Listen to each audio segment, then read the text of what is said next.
Hi, it's Jane for the HardReset.Info and I'll show you how to find and manage sound settings on this device. So first open the settings and then tap to the sounds and vibration. Here you'll see sound, vibration and silent modes. Just to activate one from these modes, you should select one from these available. Just icons selected. Here we'll see ringtone, alarms, music, video games and calls, volume panels. Just to change the volumes, we should slide to the left or to the right side these white dots on the volume panels.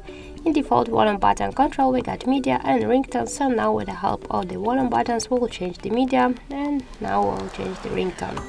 Here we got ringtone and notification tones. We could change them, or also to activate the turn off the don't disturb mode, and in more settings we could just activate the turn off the keypad sounds, screen lock and lock sounds, screenshot, screen touches, vibration sounds and system haptic sounds.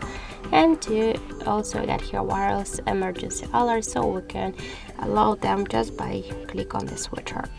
So that's it. Thank you for watching, and if you find this video helpful, leave thumbs up and subscribe our channel.